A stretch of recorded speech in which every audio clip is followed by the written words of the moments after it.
sosok yang suka menghasilkan karya-karya puisi. Terus katanya Bu Indah ini juga sosok yang suka ya Bu ya membacakan dan juga bakal sampai hafal di luar kepala ya Bu. Alhamdulillah. Si Intan.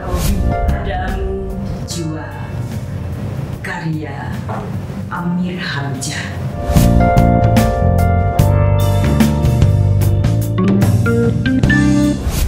Halo Sobat Sip, dimanapun kamu berada, gimana nih harinya? Semoga baik-baik aja ya.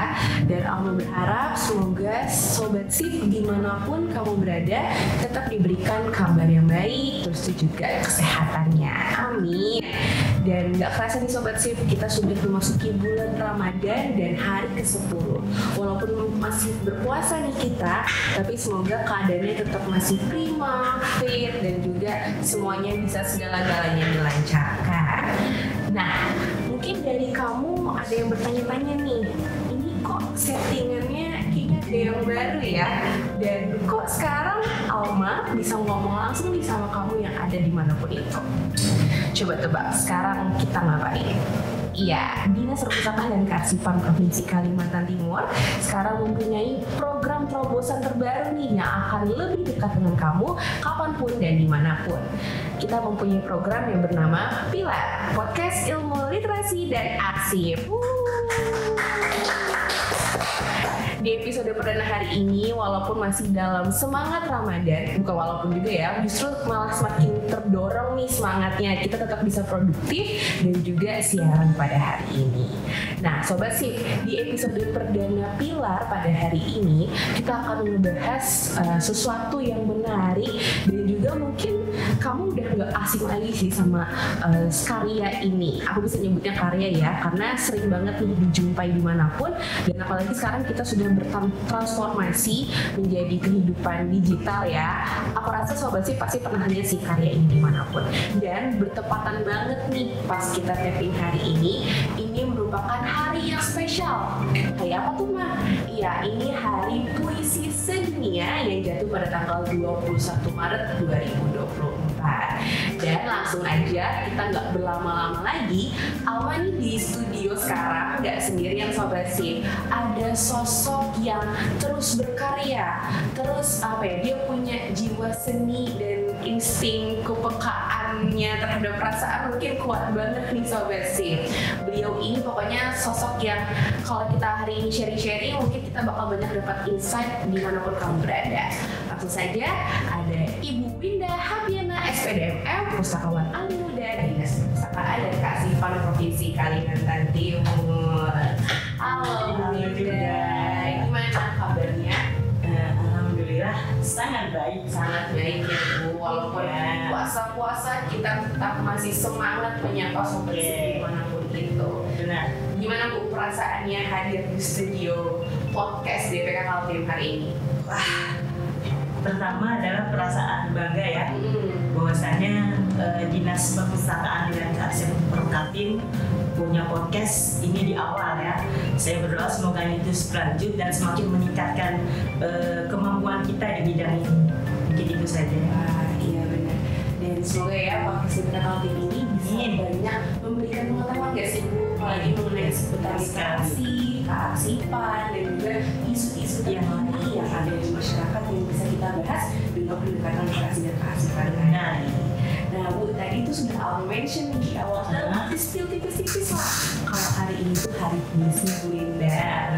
Nah Alma denger nih bisikan tetangga, katanya Bu Winda ini tuh sosok yang suka menghasilkan karya-karya puisi gitu.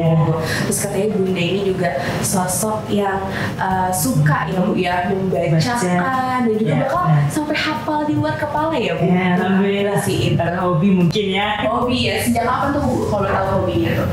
Kalau ditanya hobi puisi ini sebenarnya sejak umur 5 atau 4 tahun ya. Karena cikal bakalnya adalah ibu saya selalu menjadi juri di suatu tempat di mana saya selalu ikut. Kemudian kemampuan pertama kali untuk ikut lombanya itu di kelas 2 SD. Kelas 2 SD. Saya masih ingat dulu karya wajib yang harus kita bawakan adalah karya Hairil Anwar, aku. Kemudian salah satu yang saya pilih di antara karangan yang lain untuk puisi pilihan itu Amir Hamzah pada Menjua. Kemudian berlanjut SMP, kemudian saya mencoba ikut di Teater Merah Putih saat itu ya, masih di suatu tempat. Nah, di situ bukan kemampuan lagi karena hobi, kita melakukan terus namanya di dunia teater, bagaimana cara melakukan, kemudian penghayatan dan sebagainya, bagaimana kita tampil, istilahnya di panggung dan sebagainya itu diajarkan di situ. Berlanjut sampai kuliah karena kesibukan jauh juga dari teater itu, maka saya rehat. Ya, kemudian berlanjut setelah menikah terakhir saya ikut lomba baca puisi tahun 1995. Itu ulang tahun Korpri Provinsi, juara 1. Alhamdulillah ya. Itu kayaknya yang terakhir kali ikut puisi ya. Tapi lomba puisi maksud saya, tapi ketika untuk menuliskan itu setelah punya anak pertama.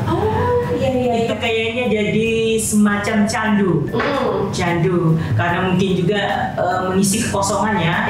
Mengisi kekosongan ketika malam itu biasanya mengalir begitu saja. Puisi sampai sekarang saya lakukan hampir setiap malam buat puisi. Itu mungkin yang bisa disampaikan. Wah, jadi benar-benar darah puisi ini tuh bukan turunan juga kali ya, terbentuknya dari lingkungan ibu juga yang memang itu membantu menggiat puisi juga, seni dan karya-karya lainnya. Dan berarti ini ya Bu, puisi ini sudah menemani proses hidup ibu sampai saat ini ya. Benar. Sudah jadi napas ya. Napas ya. Jadi kalau tarik napas keluar langsung puisi gitu ya. Ini benar-benar satu. Tapi memang Bu, kalau yang namanya sudah menjadi bagian dari kita, mau gimana pun itu, mau selama apapun kita sudah akan senang jatuh hati. Karena suka itu. Betul banget. Nah, ngomongin soal puisi nih Bu, berarti apa sih Bu sebenarnya makna puisi kalau buat Bu Indah sendiri? Ini pertanyaannya sangat menarik buat saya ya. Kalau definisi saya pribadi, puisi itu adalah kata hati. Kata hati yang dituangkan lewat kata-kata, di mana berisi kebebasan kita menyampaikan isi hati, terus kebebasan kita dalam mengekspresikan diri. Nah, dan hal yang sangat tidak boleh kita lupakan bahwa puisi yang disampaikan itu harus dengan kata-kata indah. Itu perlu indah. Itu yang melekat, karena jujur kalau puisi itu pasti tidak ada kebencian kan. Dia mengalir dari hati, ketulusan, keromantisan seperti itu. Walaupun misalnya ada suatu juga emosi yang tertahan, kemarahan, itu bisa di-cut karena harus diiringi dengan kata-kata indah. Itu yang kenapa puisi menarik buat saya itu seperti itu. Jadi memang puisi ini merupakan kata-kata indah penyalur emosi ya. Iya benar. Jadi kalau zaman sekarang curhat bisa lewat caption, bisa lewat konten, dulu tuh bisa malahan lewat puisi ya Bu. Dan karya-karya lainnya. Berarti Bu dulu kalau curhat lewat puisi nih Bu? Sering. Istilah anak sekarang galaunya lewat puisi gitu. Benar. Tapi benar sih Bu, berbicara mengenai puisi ini ya Sobat Sip. Puisi ini merupakan ungkapan hati ya Bu. Dan mungkin untuk orang-orang yang tidak bisa mengungkapkan perasaan secara verbal, bisa melalui secara tulis seperti itu ya Bu ya. Betul. Nah, kalau boleh tahu nih Bu, ada nggak sih penyair atau puisi favorit Ibu nih gitu? Pasti saya langsung jawab Hairil Anwar. Hairil Anwar ya. Hairil Anwar. Walaupun sebenarnya banyak ya, kayak yang kita baca buku tadi itu siapa tuh? Sapa di Joko Damono. Nah, itu juga puisinya menarik. Cuma yang melekat di jiwa karena mungkin pertama kali menemukan ya. Jadi puisi bagaimana kita menghayati, bagaimana kita membuat intonasi dari membacakannya, itu mungkin dari sajaknya Hairil Anwar itu. Jika letaknya seperti itu. Iya. Memang zaman dulu tuh banyak banget ya Bu penyair-penyair legend. Tapi karyanya itu nggak akan pernah mati sih Bu. Kayak contohnya, nah ini Bu di studio ini Kalau mau lihat di Sobat Sip ini ada buku berisikan kumpulan-kumpulan bait puisi ya Bu ya, dari Bapak Profesor Sapardi Djoko Damono. Mungkin Alma nggak begitu terlalu dekat secara ini ya Bu, tapi yang membuat Alma itu jadi suka sama puisi ini, jadi banyak Bu ternyata puisi-puisi itu yang akhirnya diadaptasikan ke naskah film atau drama seperti itu. Mungkin kalau Sobat Sip yang pernah nonton Ada Apa Dengan Cinta tahun 2002 dan 2015 kalau nggak salah, 2015 yang season 2-nya itu ada Bu sedikit bait-bait diambil dari situ. Diambil dari sini juga. Seperti karyanya A.A. Mansur yang Tiada di New York Hari Ini itu yang sering dibacain sama Rangga tuh Bu ceritanya. Karena kan dia karakter yang digambarkan suka puisi, seperti itu yang bikin biasanya cewek-cewek jatuh cinta Bu kayak gitu. Mungkin ya pada sekarang ada juga sih Bu masih karakter seperti itu ya. Tapi kalau zaman dulu kayaknya kalau orang yang misterius baca buku bisa bikin puisi tuh udah kayak udah top tier banget deh Sobat Sip gitu ya. Dan ini menarik juga sih Bu, Sapardi Djoko Damono ini beliau ini udah banyak banget ya Bu ya mencetak banyak karya dari yang dia. Nah, kalau dari Ibu sendiri nih Bu, boleh gak sih karena lo dengar dari bisikan tetangga lagi nih, katanya Ibu itu kalau udah membacakan puisi itu bener-bener dalam banget, sangat menghayati. Ibu ada gak sih bait lirik puisi yang Ibu suka? Kayaknya karya ini ya, Amir Hamzah ya. Oh, Amir Hamzah. Dibacakan sekarang? Boleh. Siapa tahu kan Sobat Sip dimanapun pengen tahu nih. Gimana sih Bu? Cuma mungkin nanti diambil sepenggal saja ya, karena kepanjangan durasinya. Boleh banget Bu. Padamu Jua, karya Amir Hamzah. Habis kikis, segala cintaku hilang gerbang. Pulang kembali aku padamu seperti dahulu. Kaulah kandil gemerlap, pelita jendela di malam gelap, melambai pulang perlahan, sabar setia selalu. Cukup deh. Oh, keren banget. Kebanyakan durasi, jadi benar-benar kayak intonasi penggalan dan sebagainya sampaikan dari hati banget gitu. Judulnya apa sih Bu? Padamu Jua. Ditujukan untuk siapa nih Bu? Sebenarnya sih buat yang mendengarkan dan melihat.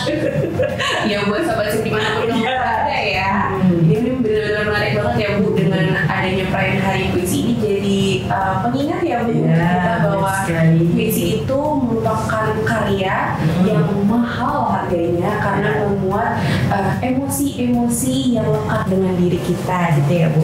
Nah Bu, ini di sini aku mau sedikit ada informasi nih Bu, FYI buat Sobat Sip dimanapun ya. Jadi mungkin ada sedikit mengenai sejarah Hari Puisi Sedunia dilansir dari laman Detik News nih ya Sobat Sip. Kalau Hari Puisi ini awalnya dicetuskan pada saat konferensi umum ke-30. Itu konferensi tersebut diselenggarakan di Paris, Prancis tahun 1999. Nah, tapi poinnya adalah dengan disahkannya Hari Puisi ini Sobat Sip, puisi itu dianggap menjadi karya seni yang dianggap memiliki peran penting dalam sejarah dunia. Gitu. Nah, jadi makanya tujuan utama dari Hari Puisi ini untuk mendukung keragaman kebahasaan melalui ekspresi puisi serta meningkatkan kesempatan untuk menikmati puisi yang amat panjang. Karena memang puisi itu tuh sebenarnya kan sama seperti karya-karya yang lainnya ya Bu ya.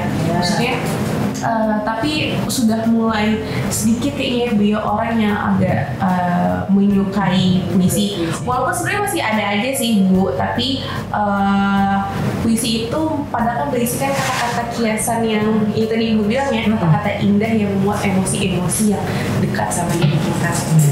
Kalau tadi Bu Winda Alma juga ada sih nih Bu puisi kesukaan Alma. Makanya di sini mungkin mau sekalian ngajak Sobat Sip kalau puisi itu kayak Alma yakin kalau penyair-penyair yang menciptakan ini juga dengan tulus hati ya Bu, bisa menyampaikan perasaan melalui tulisan. Karena itu nggak mudah Sobat Sip, menyampaikan perasaan itu nggak mudah, apalagi melalui tulisan. Nah, mungkin Alma mau bacain sedikit nih bait dari Sapati Djoko Darmono mengenai Aku Ingin. Oke. Aku ingin mencintaimu dengan sederhana, dengan kata yang tak sempat diucapkan, kayu kepada api yang menjadikannya abu. Aku ingin mencintaimu dengan sederhana, dengan isyarat yang tak sempat disampaikan, awan kepada hujan yang menjadikannya tiada. Nah, wah, ini mungkin kalau kamu yang pernah nonton Ada Apa Dengan Cinta, kamu pasti udah nggak asing dengan puisi ini. Karena sebenarnya sejujurnya, Alma tuh menyukai puisi-puisi ini mulai dari sana Bu. Iya. Kayak, kata-katanya indah ya, bagus ya, biar sastra kok bisa membacakan ini, gitu. Era sampai sekarang, karena memang itu sendiri ya sangat dekat dengan kita. Nah, kalau menurut Bu Indah sendiri nih Bu, apa harapan Ibu dengan adanya Hari Puisi ini, perayaan Hari Puisi ini Bu? Kalau saya sih untuk ininya lebih kepada momentum bangkitnya puisi lagi, bukan berarti selamanya terpuruk ya, tapi lebih mendunia gitu, lebih dikenal orang. Ya kalau secara pribadi kemungkinan kami juga bergerak di organisasi namanya Pustakawan ya. Nah jadi ini beruntung nih, hari ini ada semacam ide di kepala saya. Insya Allah ke depan pertama saya akan buat semacam perlombaan mungkin di Teren yang berhubungan dengan puisi. Yang kedua, langkah yang berikutnya ya masih tetap mungkin insya Allah setiap malam bikin puisi yang mungkin saya share ke WA atau kemana, supaya mereka itu lebih, ini puisi itu bagaimana sih, cara kamu melampiaskan hasrat, emosi segala macam, kata hati itu boleh loh di puisi, tapi dengan catatan tadi cluenya tetap masih dengan bahasa yang indah dan santun. Mungkin hanya itu. Hari puisi menurut lagi ya Bu, menjadi pengingat untuk kita, bahkan upaya untuk meningkatkan literasi juga Bu. Ya, Sobat sekali. Karena literasi ini kan sebenarnya mungkin masih banyak yang mengartikan aku harus baca buku yang tidak seperti itu ya, baca buku yang kritis, dalam. Padahal sebenarnya ya Sobat, literasi itu sendiri mengartikan bahwa apapun yang kita pahami, apapun yang kita lakukan, apapun yang kita sukai. Nah mungkin dari puisi ini bisa salah satunya ya Bu ya. Jadi kalau misalkan Sobat sih suka nih sama isu ataupun buku yang berkaitan dengan puisi, sastra, kebahasaan, itu juga bisa loh sebagai upaya dalam meningkatkan literasi itu sendiri ya Bu ya. Bahkan kalau misalkan Sobat Sip juga disuka dengan tema-tema lain, misal kayak mental health, self development, kalau nggak sekarang tuh asmara, itu banyak banget tuh yang suka Bu. Itu bisa banget juga Sobat Sip untuk sebagai langkah awal dulu ya Bu, karena kan langkah besar itu dimulai dari langkah kecil dulu. Jadi nggak apa banget kalau kamu baru mau mulai dalam meningkatkan literasi. Nah Ibu, ini juga ada nih manfaat menulis puisi dan membaca puisi Bu. Ini yang menarik banget, ini melansir dari jurnal Astra Indonesia UPI. Di sini disebutkan bahwa kalau menulis puisi itu sebagai bentuk terapi. Iya, menulis itu sebagai bentuk terapi karena puisi ini bisa membantu seseorang mengekspresikan emosi dan perasaan yang mungkin sulit diungkapkan dengan kata. Ini juga seperti yang kita sharing ya Bu, diskusi. Gak mudah nggak sih Bu buat mengungkapkan perasaan itu melalui tulisan? Sebenarnya sih kalau itu mengalir begitu saja ya, kita tidak bisa katakan mudah, tapi ketika hobi itu memang ada dan didukung dengan biasanya suasana juga sih. Kalau saya pribadi, kalau saya lagi di pantai itu pasti ada satu puisi yang keluar, walaupun kondisinya panas terik pasti ada, biasanya seperti itu. Ya, jadi benar-benar ini ya Bu, puisi itu bisa mengingatkan kita akan suatu hal ya. Dan makanya kayak ada kata-kata indahnya bisa mengetuk kesan budaya kita. Dari Ibu, misalkan contoh Bu Indah yang dari kecil sudah terbentuknya seperti itu ya Bu sampai dewasa. Wah ini podcast jadi menarik banget ya Bu, karena itu alhamdulillah puisi dengan kedekatan emosional kita dan juga apa yang bisa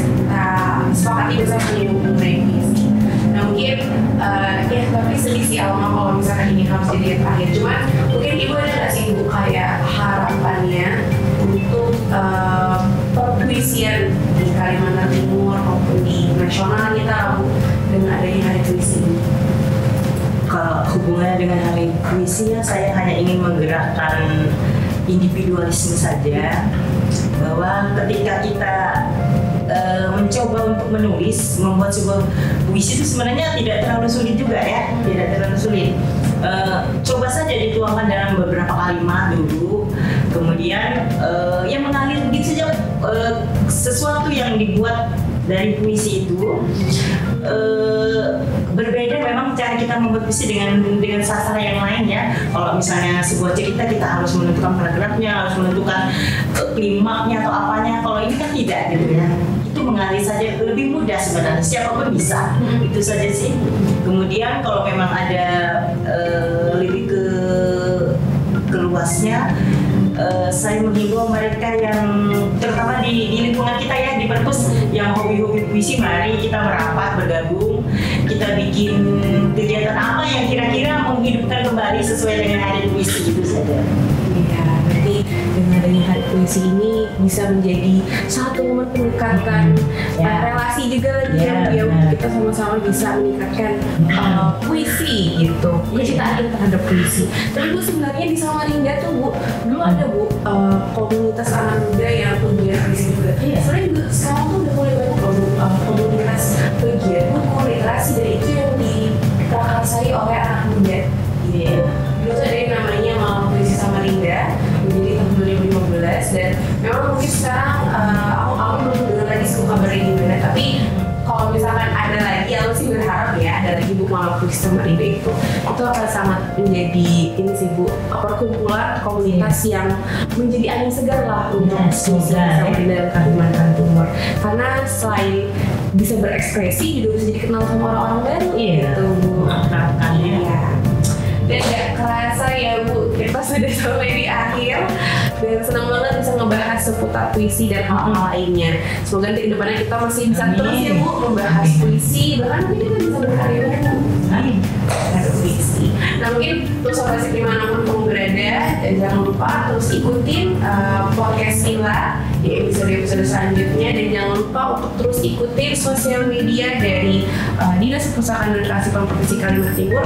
Follow, like, subscribe juga YouTube kami Perpus Arsip Kaltim, dan juga follow Instagramnya @perpus_kaltim. Bu, kita ada ingat gak tagline kita, literasi mencerdaskan bangsa, arsip literasi mencerdaskan bangsa, arsip menyelamatkan bangsa. Literasi mencerdaskan bangsa, arsip menyelamatkan bangsa. Kita sama-sama kali ya Bu ya, literasi mencerdaskan bangsa, arsip menyelamatkan bangsa. Literasi mencerdaskan bangsa. Itu coba ya Bu ya. 1, 2, 3. Literasi mencerdaskan bangsa, arsip menyelamatkan bangsa. Sampai ketemu di episode